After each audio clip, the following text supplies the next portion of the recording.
তো আজকে কাজ করতে করতে মনে হলো যে আজকে কাজ করতে ভালো লাগছে না, কারণ অনেক কষ্ট হয়ে। তো আজকে কাজই করতে ভালো লাগছে না, কারণ অনেক দিন থেকে কাজ করছি, 3 মাস একটানা একভাবে কাজ করে যাচ্ছি। তো কত কাজ কর, তাই রিমোট গাড়ি ফেলে দিয়ে আমি চলে যাচ্ছি কাজের পাশে। खत्म बाय बाय। তারপর আর কি, চলে গেছি আমি খাওয়া দাওয়া করতে। খাওয়া দাওয়া করে আমি এখন যাচ্ছি রুমের দিকে। রুমে গিয়ে দেখছি আমার চাচাতো ভাই শুয়ে আছে।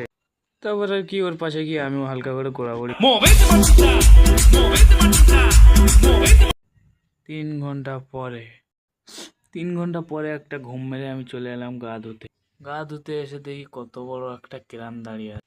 তারপর আর কি, কেরামটা গোসল করে আমি চলে এলাম আমার রুমের দিকে। দেখতেই পাচ্ছ, এখানে আমি গা হাত পা দিয়ে চলে আসছি আমার রুমে এসে আমি রেডি হতে লাগলাম, কারণ আমাকে যেতে হবে খাবার খেতে।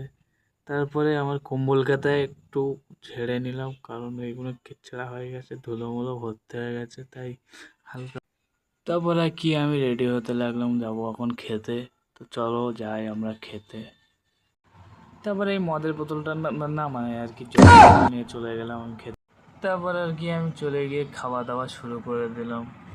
খাওয়া দাওয়া শেষ করে আমি এখন যাচ্ছি ছাদের দিকে হাওয়া খেতে।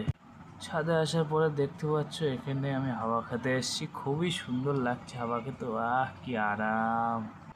তোমরাও যদি খেতে যাও তাহলে চলে এসো উড়িষ্যার ছাদে। তারপরে তোমরা দেখতেই পাচ্ছ এখানকার ভিউটা কত সুন্দর লাগছে। ছাদে আসলে তো এই ভিউটা ভালোই লাগবে না? তো ভিউ দেখতে দেখতে দাঁড়িয়ে দাঁড়িয়ে হাওয়া খাওয়া শুরু করে দিয়েছি। কি সুন্দর হাওয়া, এত মজা, ও কি মজা। তো ফাইনালি গাইস, ব্লগটা এই পর্যন্ত শেষ করছি। Bye bye, tata.